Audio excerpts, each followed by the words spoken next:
plastic bags. A hat was sailing along in the gutter. The heat from the radiator caressed my knees, and I remembered my desperate and ruinous visits to offices of apartment buildings and landlords that one winter 6 years ago. By and large, these visits had followed a uniform pattern.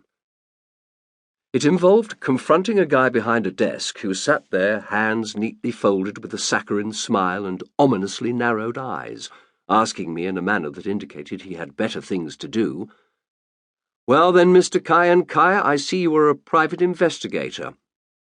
That's an interesting name, Kayankaya." "Not really that interesting. Just Turkish." "I see." The saccharine content of his smile increases. His eye slits are no wider than razor's edges. "Turkish. A Turkish private investigator. What do you know? I hope you don't mind my asking, but how come you speak such good German?" "It's the only language I know. My parents died when I was a child, and I was raised by a German family." But you're a Turk. I mean, I have a German passport, if that makes you feel any better." His tongue darts out nervously to moisten his lips. Then it disappears and modulates a voice that brings to mind innocent little kids skipping down a lane. "Mind showing it to me?" I hand him the little green book. He turns the pages. He subjects it to sub-molecular scrutiny. "Not that we have any trouble renting to people of Turkish origin, and since you even are a German citizen, nevertheless we do have to know with whom we are dealing." He closes the little book and hands it back to me. "I would have thought you came from one of the Arab countries. Your profile, your manner, you're not a typical Turk." "What's he like, your typical Turk?" "Shorter, I'd say, more Asiatic, more inscrutable. Somehow, well, just different." "Is he going to rent me an office or isn't he?" I clear my throat and ask. He's evasive, makes small talk, finally writes my telephone number on a scrap of paper that looks predestined for the wastebasket. I take my leave. A week later, his secretary expresses his regret. I wiped cigarette butts and dead insects off the windowsill, leaned against it, my back to the window, crossed my arms and contemplated the office.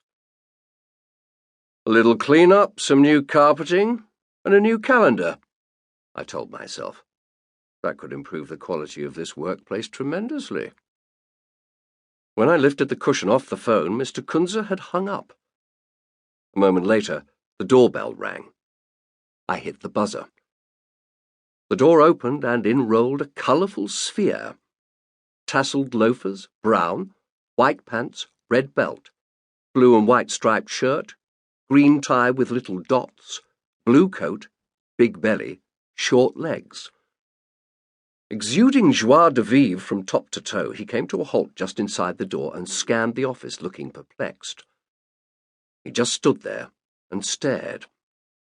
And the longer he stood there, the less he seemed to know why he had come. Finally, I said, "What can I do for you?" Cautiously, as if worried his shoes might get mouldy, he crossed the room, stopped in front of my desk and ran his fingers through his hair. Then he adjusted his pink-framed eyeglasses and whimpered, "My name is Weidenbush. I would like to hire you." He really whimpered. Either his stomach exerted pressure on his vocal cords from below, or his collar was too tight. In any case, he whimpered like a puppy. My overall impression of him was that of your average schmuck from Frankfurt's West End. A guy who sips his red wine like a connoisseur even though he can't tell beer from Sprite, likes his underwear ironed, and thinks that pink eyeglass frames and colourful wristwatches are signs of an individualistic sense of style. All he would have needed to complete the picture was a carefully cultivated 4-day stubble. "To do what?" "Well," he cleared his throat, glanced around.